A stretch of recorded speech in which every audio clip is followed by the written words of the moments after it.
Bienvenidos a Polimerasa Nerd, el podcast de biología molecular. El podcast del día de hoy, con el tema de vacunas de ARN mensajero y ADN, es continuación del podcast anterior dedicado a vacunas, que tuvimos que dividir. Así que, si no han escuchado el de vacunas, te invito a que lo escuches antes de escuchar esta parte. Vale decir que cuando grabamos este programa, todavía no había información disponible de la vacuna de Sputnik V.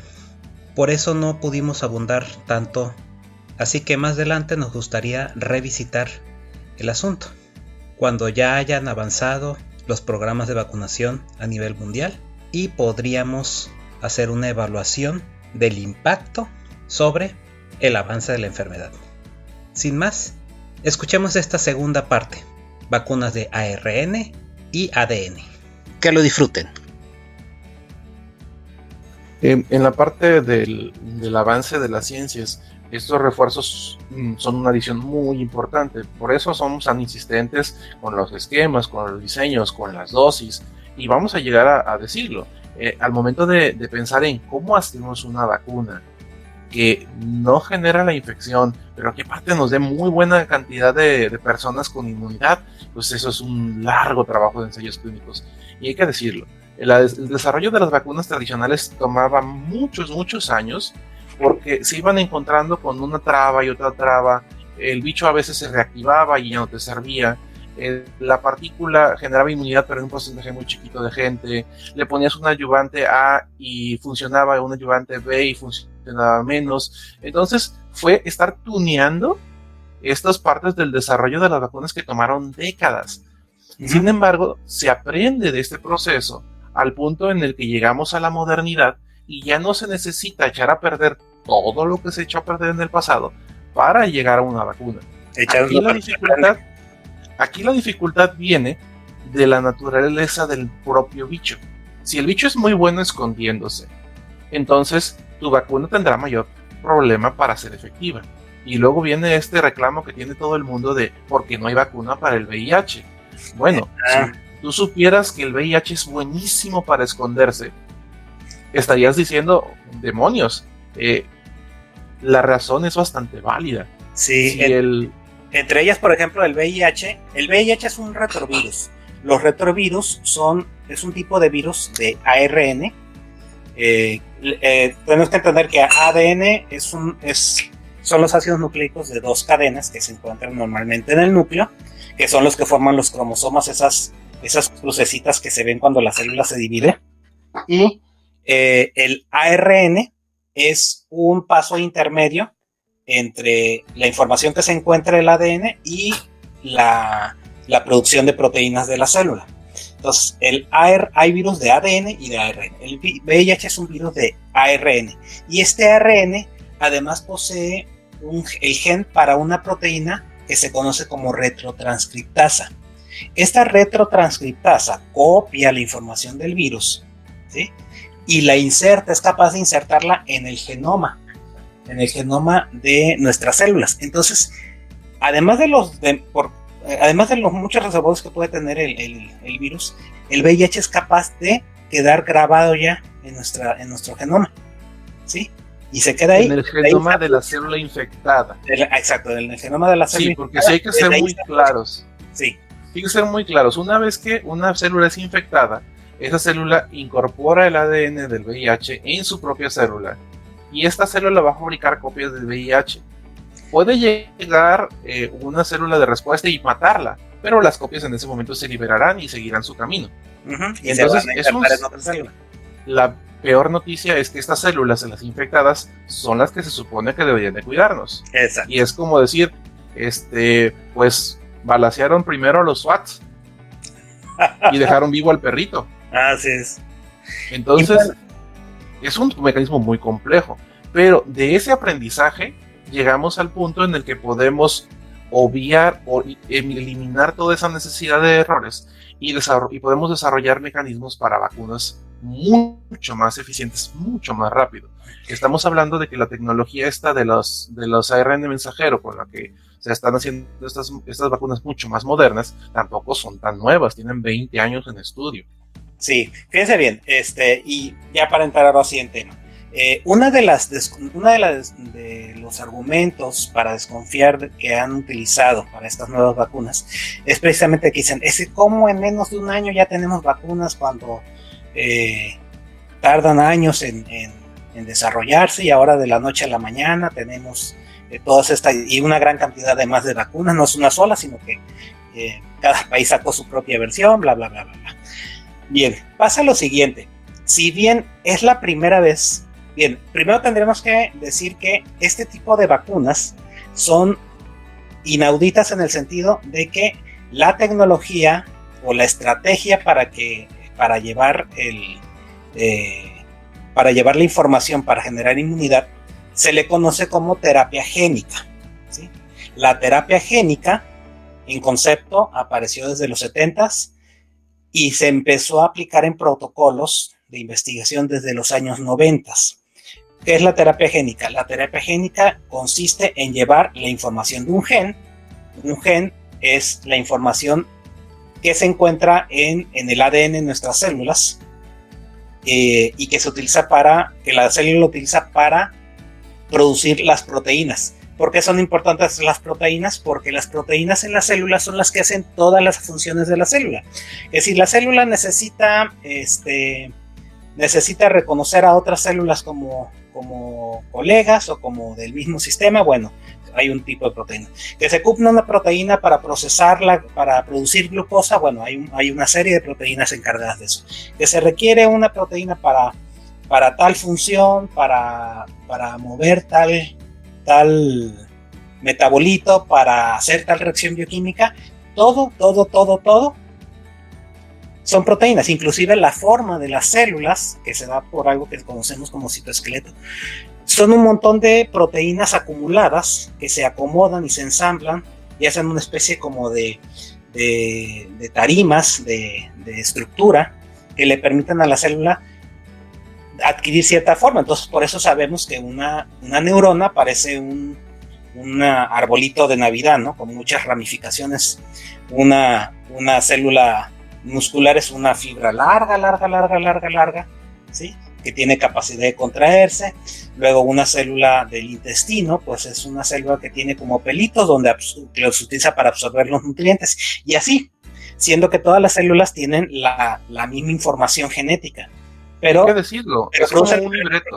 Es como un libreto, sí. Es como un libreto, es como la obra de teatro en el cual todos los personajes tienen el mismo libreto. Pero guión. No todos los personajes, o el mismo guión, no todos los personajes leen las mismas partes del libreto. Exacto. No todas las partes del libreto se van a decir en voz alta. No todas las partes del libreto nos dicen qué se va a escuchar. Hay unas partes del libreto que nos dicen cómo se va a ver el escenario. Hay partes del libreto que nos describen la expresión del actor, y es por eso que con el mismo libreto se va a dar una obra de teatro en la cual cada uno de los actores tiene papeles muy específicos, como la neurona, como el músculo, como pues, las células de páncreas, que tienen funciones súper específicas. Y retomando la idea de las proteínas, si una célula expresa una proteína, esa célula tiene una función. Exacto. Si un bicho expresa una proteína, esa proteína tiene una función. Exacto. Entonces, ¿cómo funciona esto? Bueno, la información decíamos que está contenida en la secuencia de nucleótidos. Los nucleótidos son los que se dicen adenina, citosina, guanina, timina, y que están en un orden. Entonces, ese orden y ese tipo de nucleótido es el que la secuencia es lo que nos dice la información del gen. Ese gen se copia en un proceso que se llama transcripción, ¿sí? Se copia en otro tipo de molécula, no es igual al ADN, es muy parecido, es su hermana, que es el ARN, que es de una sola cadena. El ADN es de 2 cadenas, este es de una cadena. Y ese ARN después sale del núcleo, todo esto que dije sucede dentro del núcleo de la célula, sale del núcleo y fuera del núcleo, en el citoplasma, va a unas estructuras llamadas ribosomas, y ahí, como si fuera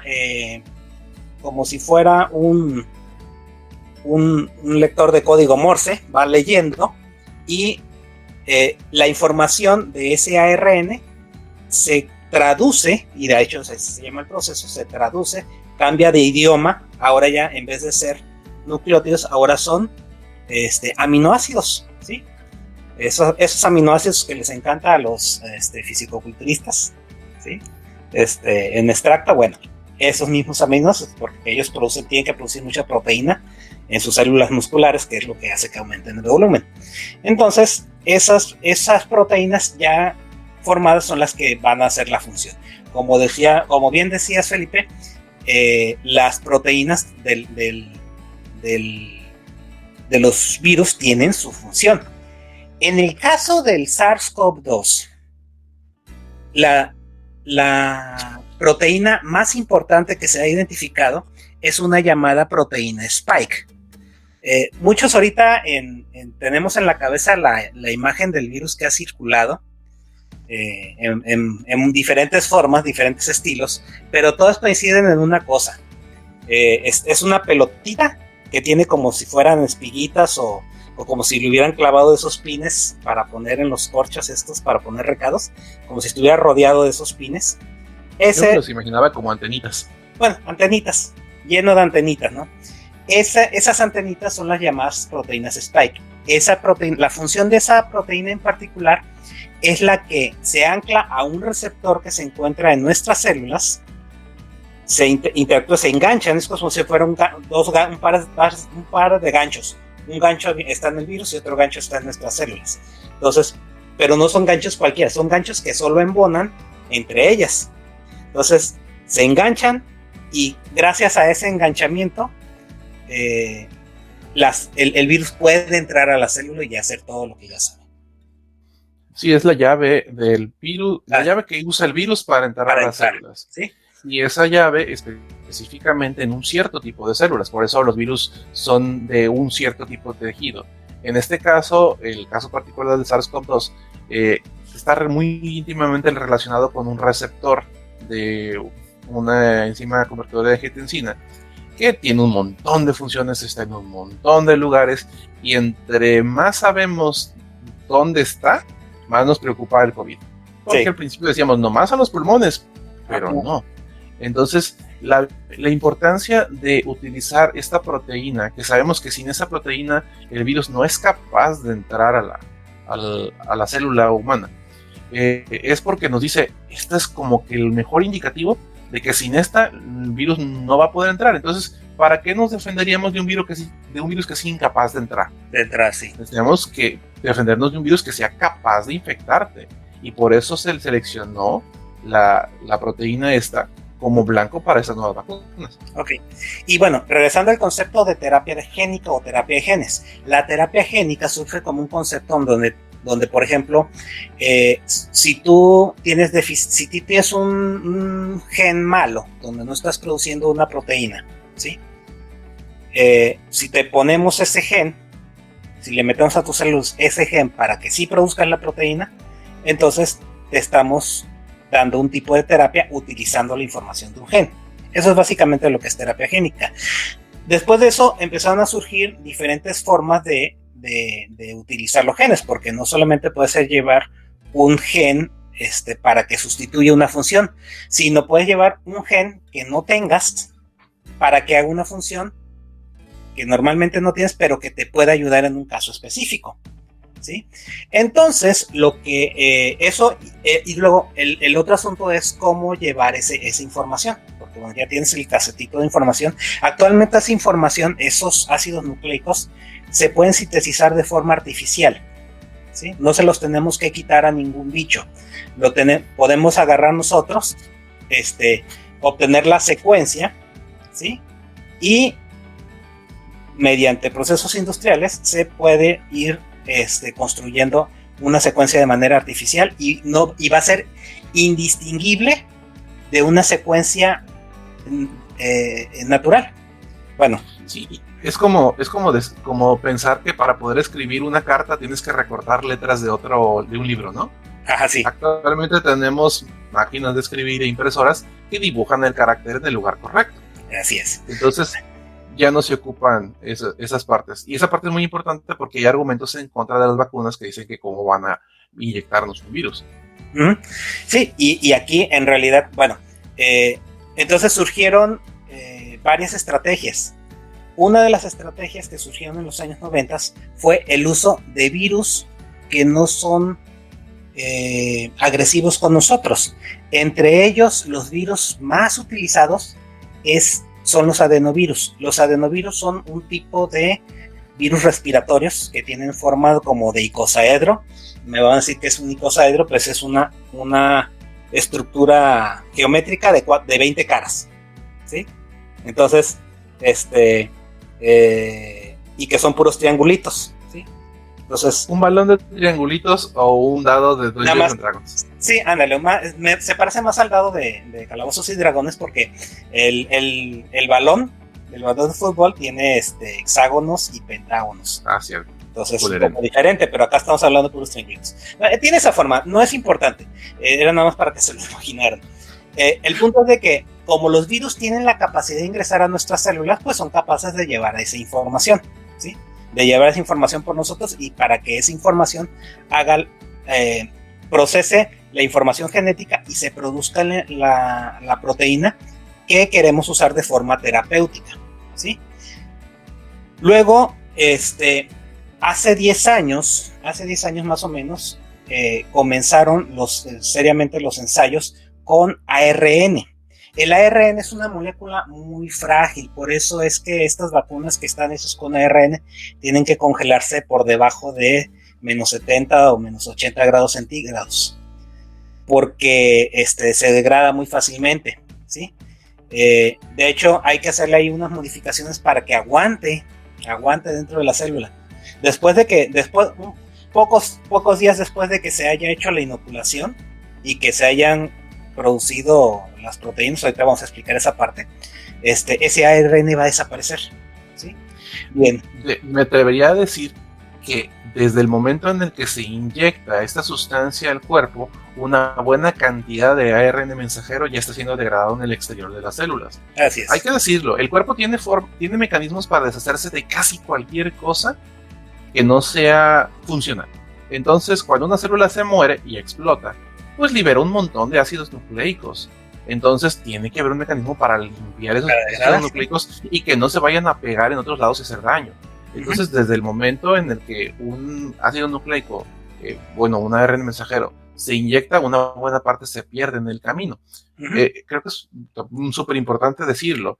Lo que queremos es que esta información genética pase la barrera de la membrana celular, llegue, pues ahora sí que si es DNA, llegue hasta el núcleo, y si ese RNA se quede en el citoplasma, porque en el citoplasma se va a armar la proteína. Pero esa barrera de que es la membrana plasmática es dificilísimo de que la brinque. Entonces le tuvieron que hacer esas modificaciones para que pueda brincar esa membrana. Y para que aguante la degradación lo suficiente, nada más lo suficiente, para que pueda hacer su función terapéutica. Entonces, ahora sí, ¿por qué tuvimos vacunas?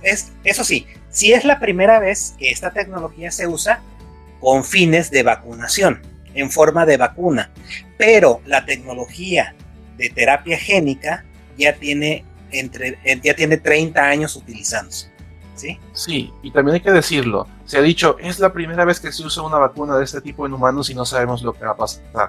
No es cierto. Este tipo de tecnología ya se había usado para tratar algunos tipos de cáncer. Estas tecnologías son caballos de Troya. En el caballo de Troya querían entrar los soldados para destruir desde adentro, pero en esta tecnología usamos el caballo de Troya para que una vez que entre el soldado, se salga del caballo gritando, ¡aquí estoy! ¡Atáquenme! Así es. Sí, porque cuando se usan para el cáncer, la idea es destruir a la célula cancerígena por lisis. Sí, se rompen a las células, como lo hacen normalmente los virus cuando infectan a las células. Cuando se reproducen en cantidades tan grandes que terminan reventando literalmente a la célula y ya luego se van a otras células y van haciendo lo mismo. Entonces, la tecnología de terapia génica para utilizando una palabrita aquí, para todo lo que utilicemos para llevar estos genes al interior de células llamamos vectores. Si el vector está basado en un tipo de virus, se le llama vector viral, ¿sí? Bien, entonces yo creo que ya podemos con esto Felipe, ya podemos hablar concretamente de las vacunas que se están produciendo, las más importantes, porque la verdad es que son bastantitas. Pero, muchísimo. De hecho, miren, todos dicen, es que estas vacunas nunca son completamente nuevas, las tecnologías no se conocían. De hecho, el que quiera, para el que quiera, hay otras versiones de vacunas que están hechas de forma tradicional, o sea, están utilizando organismos atenuados, ¿sí? Y ahorita vamos a ver por qué, con lo que ya platicamos y con lo que vamos a platicar ahorita, van a saber por qué son más seguras que las vacunas tradicionales. Les tienen tanto miedo, pues porque lo novedoso, lo nuevo causa temor, pero son todavía más seguras.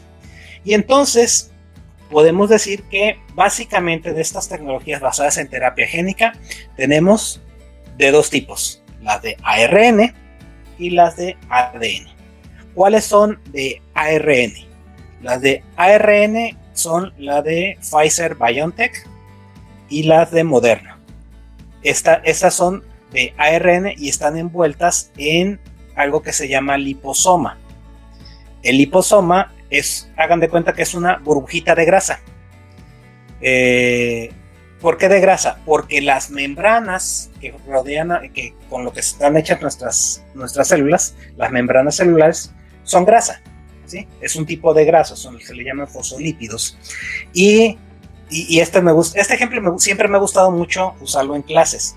Todos hemos comido alguna vez caldo de pollo.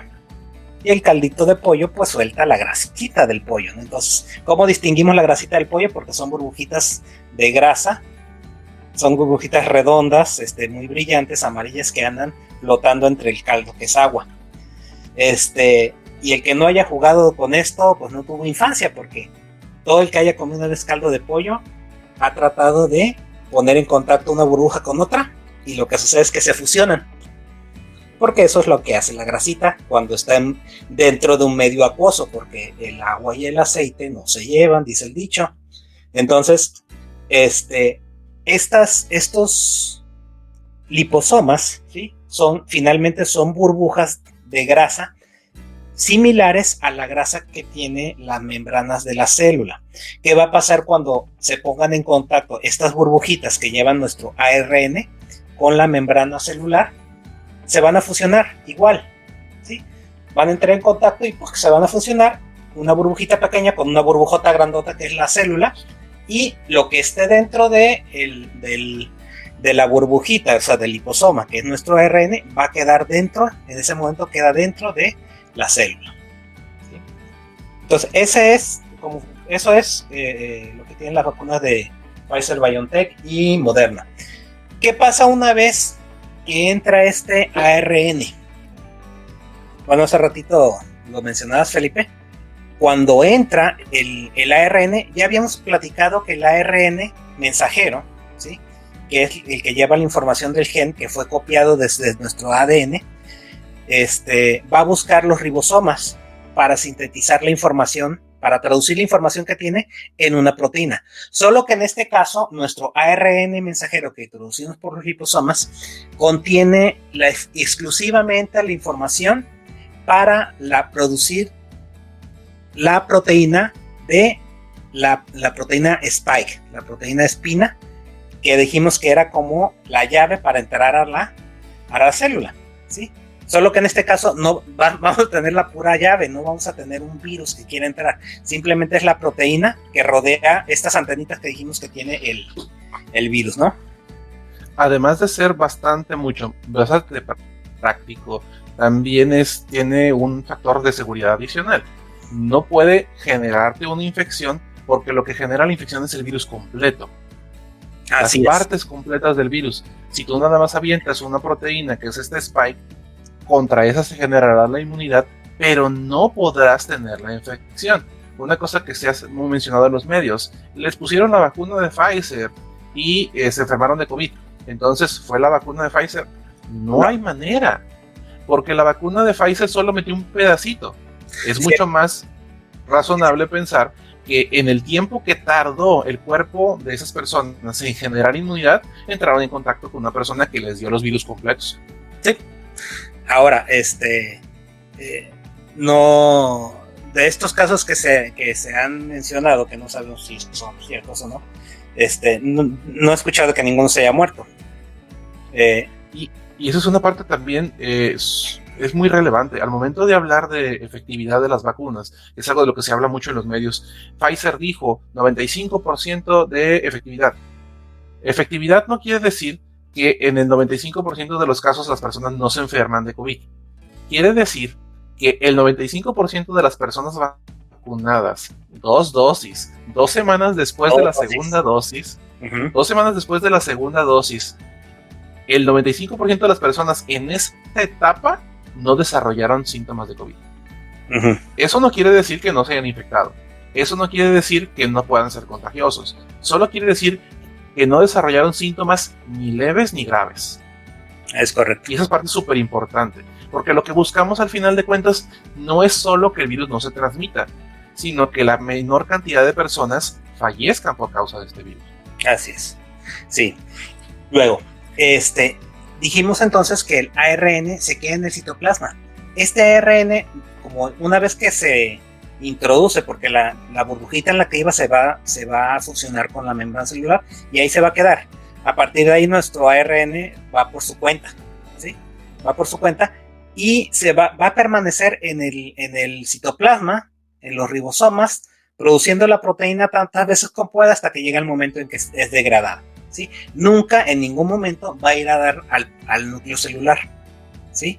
Entonces, ¿se puede modificar nuestro ADN? No, porque no tiene la capacidad, una, de entrar al núcleo, y otro, requeriría la proteína esta retrotranscriptasa que ya dijimos que tienen algunos virus de ARN, los llamados retrovirus, ¿sí? Que esos sí son capaces de copiar. Además, para copiar lo que hace la retrotranscriptasa es hacer una copia de ese ARN, lo copia en ADN. Como ARN no se puede insertar en el genoma, ¿sí? No se puede insertar en nuestros cromosomas, no se puede insertar. Entonces, lo que vamos a tener es nada más un pedacito de información del virus de una sola proteína, ¿sí? Que se va a estar produciendo en buena cantidad y que va a liberar entonces esta información al exterior para que sea reconocida por el sistema inmune, ¿sí? Entonces, eso es como funcionan las vacunas de ARN. ¿Qué pasa con las otras vacunas? Bueno, tenemos el caso de CanSino. CanSino está utilizando un adenovirus. Dijimos que uno de los vectores más utilizados en terapia génica son los adenovirus, son los que son virus respiratorios. El adenovirus que están utilizando en este caso es el adenovirus 5, ¿sí? que es humano. Pero también están utilizando otros tipos de adenovirus. Por ejemplo, la de Oxford. La de Oxford está utilizando otro tipo de adenovirus, pero de simio, ¿sí? Pero que tienes, por homología con nosotros, o sea, por ser parecidos a nosotros, tiene capacidad también de entrar a nuestras células. Entonces, es un adenovirus de simio. Y también hay que decirlo, el vector por sí mismo es como el vehículo con el que entra, pero el vector por sí mismo también solo contiene la información genética, o bueno, solo contiene la información que necesita para pasar. El vector por sí mismo no se podrá volver un virus completo. Y ahorita voy a explicar por qué. Resulta que, miren, dependiendo de las necesidades de estos vectores, decíamos que, por ejemplo, cuando se usan para el cáncer, dijimos que se replicaban, ¿no? Y que reventaban las células. No va a ser el caso. ¿Por qué? Porque tenemos la capacidad de modificar estos virus de tal forma que hay versiones de estos virus, ¿sí? A los cuales se les ha borrado unos genes que son necesarios para la replicación, es decir, para que se hagan copias del virus. Sin esos genes, el virus no se puede replicar. Y como estos se producen de manera independiente de los virus que sí se pueden replicar, no hay forma, ¿sí? Porque lo que se tiene es el casetito, o la plantilla, ¿sí? Para generar virus. Y para poder generar virus se meten unas células que sí son capaces de replicar los genomas, del virus, y entonces así es como se pueden producir. Pero cuando tú los metes a otras células, no se pueden reproducir. ¿Por qué? Porque les hacen falta esos genes. Se les han borrado esos genes, entonces no tienen la capacidad. Si vamos a decir, si te meten 10 virus, ¿sí? 10 virus vas a tener, ¿sí? Y una vez que entran a células ya no van a volver a salir, porque van a ser degradados dentro. Vale decir que estos sí llegan al núcleo, pero estamos hablando que son virus de ADN, ¿sí? Son virus de ADN, pero ese ADN tampoco tiene las enzimas necesarias para poderse insertar en nuestro genoma. Lo único que va a hacer es copiar la información que tiene, porque los mecanismos moleculares para hacer las copias de ARN, para hacer la transcripción a ARN, se encuentran dentro del núcleo. Entonces, ¿tienen que entrar al núcleo? Sí. Se hacen las copias de ARN, nada más, ojo, se hacen solamente las copias de la proteína Spike, porque también estos usan la proteína Spike como estrategia. Entonces, solamente la proteína Spike. El resto de las proteínas, ¿qué otras proteínas puede tener en su genoma un virus? Bueno, pueden llevan lo que son las proteínas con las que se crean la cápsula, esta estructura que dijimos que tenía 20 lados, ¿sí? Esta forma icosaédrica, las patitas con las que las antenitas, todos los virus, muchos virus tienen antenitas y otras cosas, y también las proteínas que son necesarias para la replicación, que ya dijimos que en este caso no tiene. Pero entonces se le borra la capacidad de producir el resto de proteínas, solamente va a producir la proteína de nuestro interés, porque tenemos la capacidad de manipular el ADN a ese nivel. Entonces se produce solo la que queremos, y entonces solo se va a producir la proteína Spike. ¿Cuál es la principal diferencia entre las vacunas de ARN y de ADN? Es que las de ARN se brincan un paso.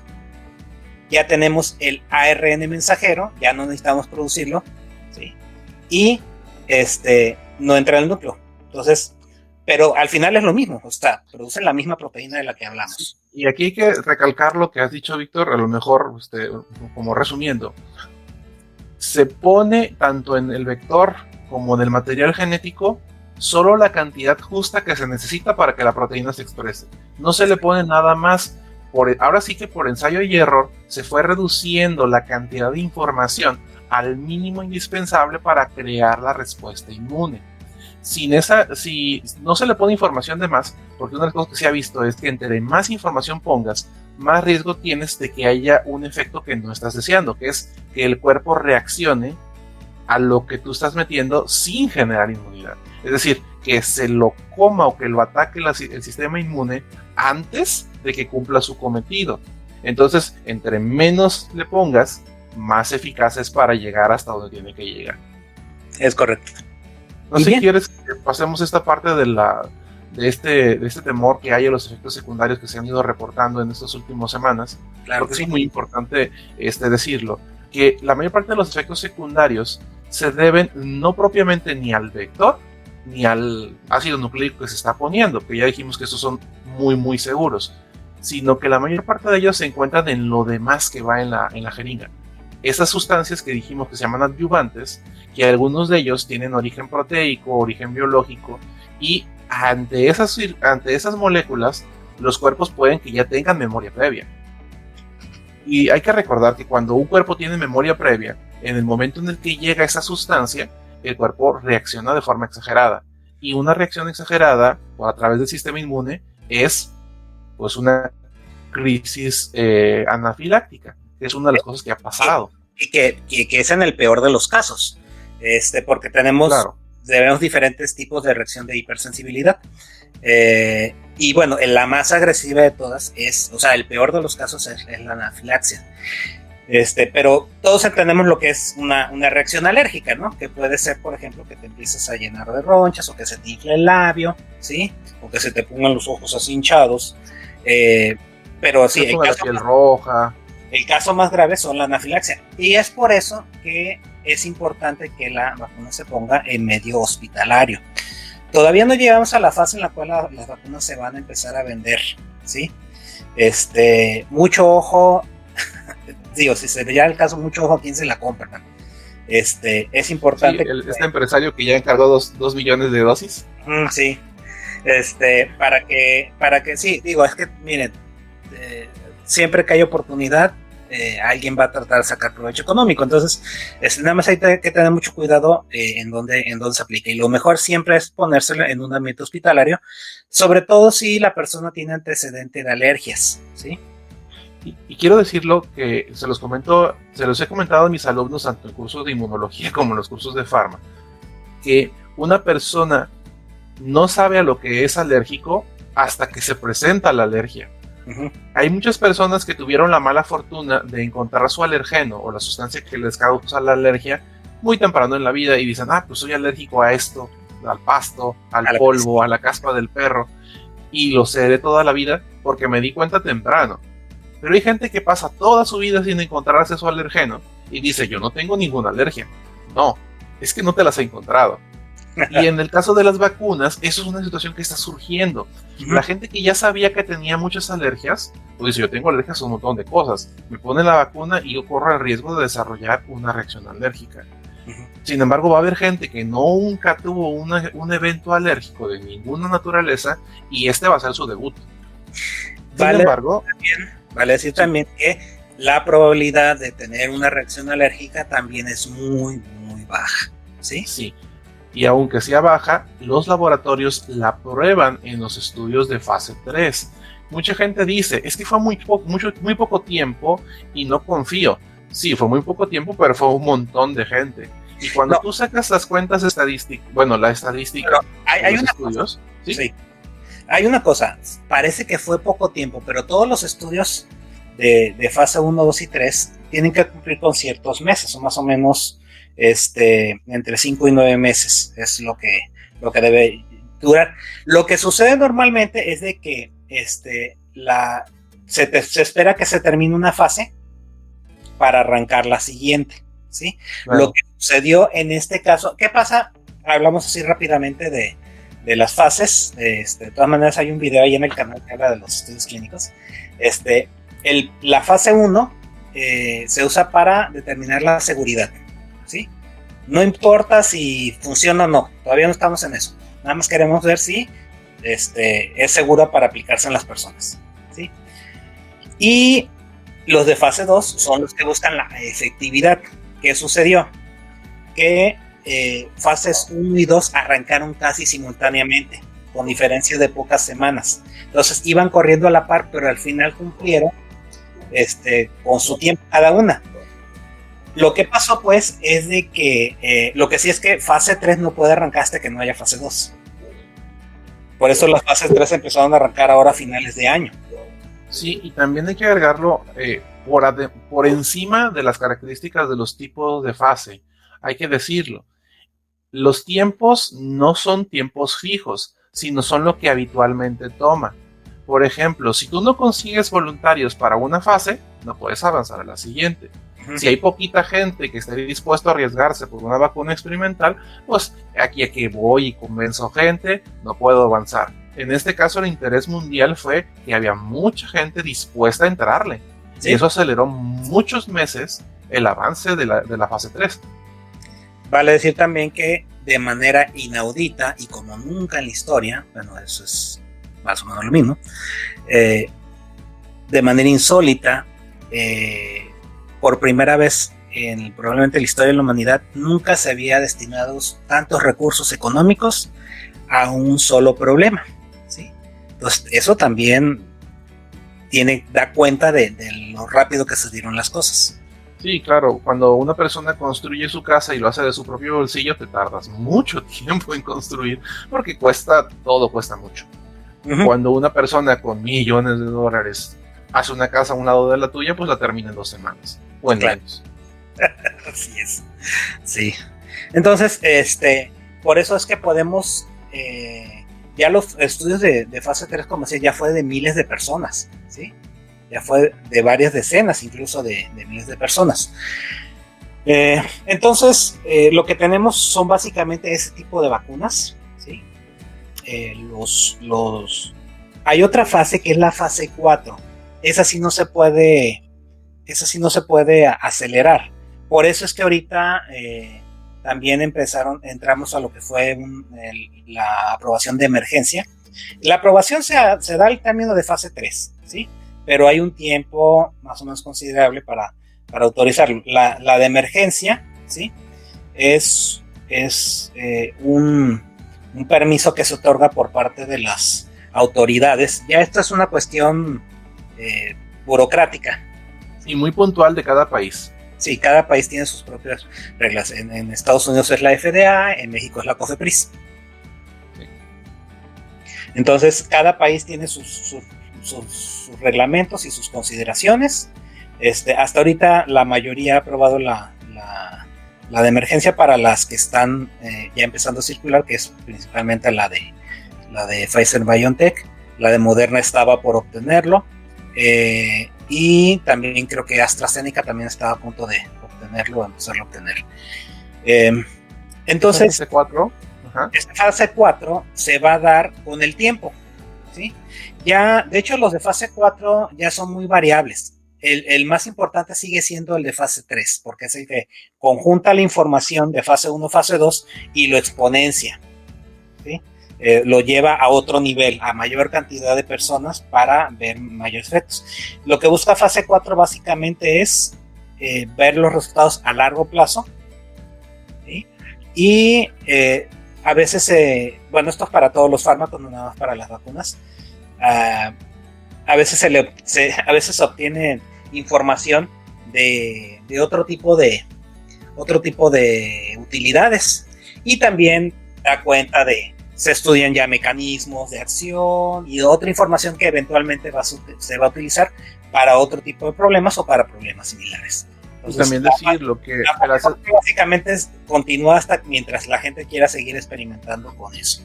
En los ensayos, al final de cuentas, se toman muestras, y las muestras son grupos pequeños, no puede ser todo mundo. Y al hacer un grupo pequeño, vas a excluir variantes genéticas, edades, poblaciones, que pues no puedes meter en un estudio porque tienes que delimitarlo. Es decir, no puedo decir, voy a hacer una prueba con gente desde 0 hasta 99 años, hombres y mujeres de todas las etnias posibles. Eso no es práctico.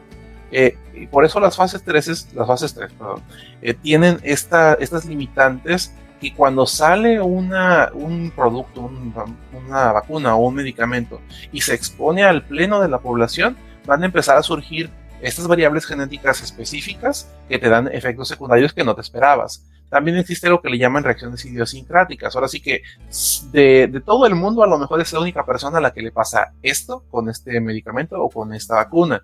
Y no por eso menoscaba la utilidad de la vacuna, porque al final de cuentas es hablar de una relación costo-beneficio. El costo es este riesgo que tienes de una reacción adversa, una reacción anafiláctica, una reacción alérgica, contra el riesgo que es que te dé COVID en su peor presentación y que pues eso lleve al fallecimiento de las personas. Uh-huh. Ahorita que mencionaste variantes, las variantes estas que han surgido en Sudáfrica, en Inglaterra, en Japón, dicen, bueno, es que ya es un virus diferente. No son virus diferentes. Eso ya sería hablar de cepas, ¿sí? Hablamos de variantes porque es un pequeño cambio, y los filogenetistas, que son los que estudian las poblaciones a lo largo del tiempo, hablan de linajes, ¿sí? Entonces es como si hablaras de hermanos. Es un hermanito del que nos empezó a infectar. Y está en el caso curiosamente, en el caso de la variante de Inglaterra, concretamente, creo que una de las mutaciones sí está en la proteína Spike, pero hasta ahorita no se ha demostrado. Esto es importante. Hay cosas que sabemos a ciencia cierta, hay cosas que simplemente no tenemos suficiente información o no se ha demostrado lo contrario. En el caso de la variante de Inglaterra, tengo entendido que no se ha demostrado que la vacuna no inmunice. Es decir, todavía sigue sirviendo la versión del gen que estamos mandando para que siga reconociendo a esta variante, a este linaje nuevo. Una cosa importante y que también atañe a este tipo de tecnología, cuando aparecía una variante que ya no era reconocida por la vacuna, que esta vacuna ya no era reconocida por el sistema inmune, la nueva variante, lo que se tenía que hacer era volver a empezar, ¿sí? Otra vez atenuar a los virus, otra vez atontarlos, otra vez fraccionarlos para que esta vez sí generen la inmunidad. No, ahora ya no. Como ya dijimos que los ácidos nucleicos se pueden sintetizar, ¿sí? Estos fragmentitos, estos genes ya se pueden secuenciar de manera muy rápida, ¿sí? Y se pueden también sintetizar. Entonces, si surgiera en este transcurso, una variante que ya no genere, ya nuestra inmunidad generada por la vacuna ya no reconozca, tenemos actualmente la capacidad de, en más o menos entre 1 y 2 meses, ¿sí?, de obtener la información necesaria, y ya, como ya está aprobada la tecnología, ya no es necesario pasar por todas las fases, ¿sí? Simplemente cambias el cartucho, ¿sí? Usas el mismo vehículo, cambias el cartucho y vuelves a utilizar la misma vacuna. Entonces, en pocas palabras, tenemos la posibilidad de generar nuevas vacunas concretamente para el SARS-CoV-2, con la información que sea necesaria para la generación de inmunidad en muy poco tiempo, ¿sí? Cuando inició todo esto de la pandemia y los científicos chinos secuenciaron el genoma del virus y lo publicaron, en cuestión de días ya había constructos de proteínas candidatas en una cuestión de días. O sea, realmente desde el primer momento que se compartió la información ya se tenía. Y también hay que decirlo, fue una tormenta perfecta para la creación de esta vacuna, porque ya se había trabajado sobre una de SARS-CoV-1. Así es. Y esa tecnología ya estaba muy avanzada, pero la echaron para atrás, la metieron en la congeladora por cuestiones muy políticas que son, es que esa pandemia ya pasó, ya no hay nadie que se esté muriendo de eso, ya no le tiene sentido meterle dinero, y pues le dijeron a los investigadores, muchas gracias, ¿por qué no busca algo mejor que hacer? Ajá. Y resulta que estos investigadores siguieron ese cuerpo de trabajo, ese cuerpo de investigación, esa cantidad de datos no se perdió, pero no se podía usar inmediatamente para crear la vacuna. Sí generó un precedente y aceleró el proceso, pero el asunto es que no llegamos a tener una vacuna prehecha, que sí estaban dispuestos a hacerlo. De hecho, hay que decirlo, este grupo de investigación estaba muy cerca de tener una vacuna operante para cualquier tipo de SARS-CoV, sí, con pequeñas modificaciones, como dices, que ya está tan conocida y tan estudiada que el momento en el que salga un nuevo virus con un pequeñito pedacito diferente, ya la tienes aprobada. Sí, prácticamente. O sea, nos hubiéramos ahorrado los 9 meses de desarrollo de la vacuna si estos estudios se hubieran hecho hace 3 o 4 años, que es cuando los investigadores estaban listos para dar fase 1. Y pues ahí es donde vemos esta parte de política, que nos gusta entrar en ese tema, que es que no se termina apoyando económicamente a todo lo que es interesante y potencialmente útil, sino aquello que es útil en el momento en el que se pide el financiamiento. Entonces, fueron muchos factores que afortunadamente tendríamos que valorarlos. Sí, y tendríamos que valorar, como dices, la posibilidad de que esta misma tecnología puede ser tuneada para un SARS-CoV-3. Sí. Puede ser tuneada para muchas cosas, y hay muchos proyectos de vacunas que inclusive van a ser utilizadas para cáncer. Esto va a ser un parteaguas, va a ser un parteaguas. De hecho, de mí te acuerdas si este año, 2021, seguramente el premio Nobel de Medicina se le van a dar a la doctora que desarrolló la tecnología de ARN mensajero.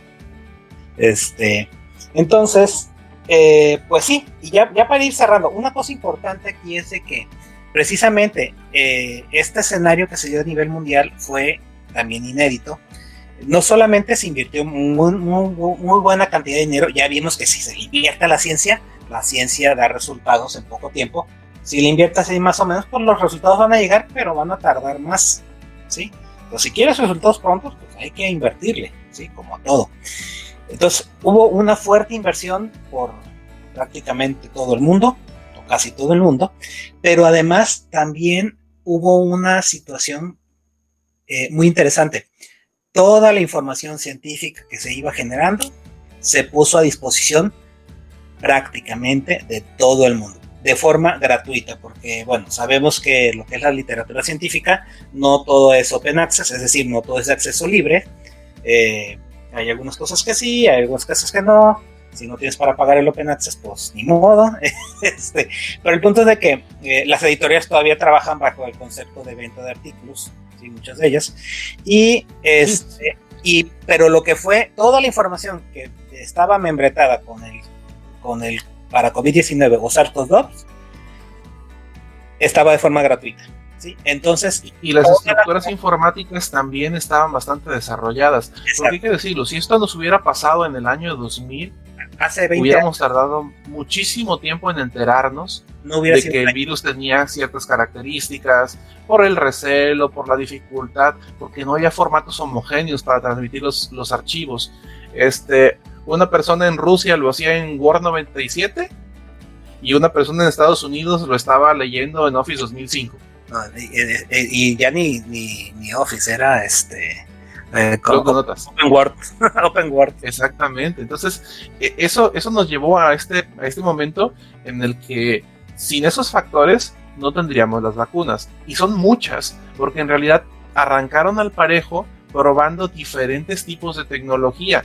Cuando esto vaya avanzando y la premura de inmunizar a los prioritarios, que es principalmente los equipos médicos y los que están asistenciales, vamos a encontrar que hay vacunas que son de tecnología menos avanzada, que aguantan más temperatura, aguantan más tiempo de almacén, que probablemente confieran una protección no del 95%, a lo mejor de un 60%. Sin embargo, cuando ya vacunes a la mayor cantidad de población, ese 60% no va a quedarse como un 60%, sino que vaya escalando a que la mortalidad se va a reducir drásticamente. Estamos en un momento en el que si esta vacuna prueba ser eficaz, va a debatir cualquier argumento contra las vacunas, porque no vas a poder negar que el flujo de la pandemia se va a interrumpir cuando ya vacunemos a suficiente población. Y ocurre, o sea, tenemos antecedentes históricos que sostienen esto, porque ya no existe la viruela en forma silvestre, ya no está en ninguna parte del mundo, fue erradicada. Es la única enfermedad que ha sido erradicada, pero a través de vacunación, pero también tomó mucho tiempo vacunar a la gente, pero se logró. La siguiente en la lista de ser eliminada es la poliomielitis, que prácticamente aquí en México ya está, no se dice erradicada, no recuerdo el término, pero ya no ha habido casos. Hace 20 años que no hay un caso de poliomielitis. Yo le pregunto a mis alumnos si conocieron a alguien que tuviera secuelas de poliomielitis. Nadie se acuerda. Digo, no conocía a nadie. Por eso no conocen, a veces no conocen que la gente, los chiquillos se morían, que terminaban en un pulmón artificial, ¿sí? No era nada más lo de que terminaban con muletas o algo, sino que terminaban en un pulmón artificial y se morían, ¿sí? Sí. Al no tener esos casos de esas enfermedades tan terribles en el día a día, pues pareciera que son como un cuento de hadas, ¿no? Siempre esta situación que sucede con lo que yo no veo, no existe. Es una cuestión más psicológica que creo que no podríamos abordar nosotros aquí. Lo cierto es que hay que decirlo, estamos ante un gran experimento mundial y en la concepción de mucha gente eso es malo. A mi parecer... Hablar de experimento siempre es como que malo, ¿no? Porque están experimentando conmigo. Yo creo que es algo muy bueno, porque estamos poniendo en una balanza vidas contra ideologías. Uh-huh. Y la realidad es que no puedes decir que porque yo opine algo tendría por qué afectar a la posibilidad de que alguien pues se salve. Y es un debate ya más filosófico que nada. Lo cierto es que hay que decirlo. Hemos llegado a un punto en el que las vacunas, que son el mejor invento de la humanidad, aún son mejores. Así. Y esto, si sabemos cómo manejarlo, tanto en el medio tecnológico, científico, como en la cuestión social, podemos acercarnos a esa humanidad utópica de los libros, en las cuales ya hemos ido eliminando enfermedad por enfermedad, porque va a ser mucho más sencillo. Si esta vacuna tardó 9 meses, la siguiente vacuna probablemente tarde menos. Depende del interés social. ¿Cuánta gente está interesada en ello? Entonces, y lo que también se ha demostrado es que si se empieza a dejar de vacunar, reaparecen, vuelven enfermedades que estaban ya a punto de ser erradicadas, como ha sido el caso del sarampión, que a raíz de los movimientos antivacunas que surgieron a finales de los 90s, después de 20 años de que empezaron a bajar las tasas de vacunación, pues primero no se demostró que estuvieran relacionadas con autismo, es decir, los casos de autismo siguieron adelante, se siguieron diagnosticando, porque ahora sabemos que no es algo que se adquiera, sino es algo con lo que se nace. Todavía hay mucho por saber, pero lo que sí estamos seguros es que no tiene que ver con las vacunas, y lo que sí se ha demostrado en todo este tiempo es que la falta de vacunación hace que aparezcan enfermedades que ya considerábamos a punto de desaparecer, ¿no? Entonces, sí, tema para otro podcast, se lo dejamos, yo quisiera dejarlo como abierto para que lo investigue la audiencia. Se llama conflicto de interés. Así y es. esa parte es muy, muy importante en todo esto de las ciencias y de las pseudociencias. Conflicto de interés es una palabra muy importante, chicos, investíguenlo, en lo que lo tratamos en otro podcast, porque la realidad es que de lo que ha surgido con los antivacunas y estos movimientos es que siempre hay un interés económico más allá de lo filosófico, esotérico o de lo como lo quieras poner. La realidad es que mientras haya intereses moviendo dinero, siempre se va a polarizar, siempre va a haber quien opine una cosa, quien opine otra. Entonces, y que además juegan con, lo que pasa es que ¿por qué tienen tantos adeptos? Pues porque juegan con esta parte de la seguridad, la sensación de seguridad de las personas, ¿sí? Entonces, las personas necesitan sentirse seguras. Entonces, si hay algo que te dice, si te empiezan a decir que hay algo que amenaza esa seguridad, pues obviamente te puedes volver hasta radical, ¿no? Entonces, lo mejor es estar adecuadamente informados. A propósito, aquí en la descripción vamos a dejar ahí unos enlaces sobre la información de las vacunas de estas vacunas de nueva generación, para que ustedes por sí mismos lean, ¿sí? No son algunos están en lenguaje muy entendible, entonces para que ustedes también se informen. Lo más importante es, para formarse una opinión, es estar informados. Sí, la intención es que no solamente discutamos los temas, sino que sea una puerta para que ustedes inicien ese proceso de cultivar este sano ejercicio de dudar y consultar fuentes originales. Les vamos a dejar algunas revisiones, algunos artículos un poquito más científicos, alguna nota periodística que, si bien no son tan precisas, vale la pena contrastar. Entonces queremos que esto sea también para crecimiento de nuestra audiencia, y la realidad es que sí, es un tema vastísimo esto de la vacunación, de esta resistencia que ha surgido. Ya tendremos mucha tela de donde cortar para futuros episodios.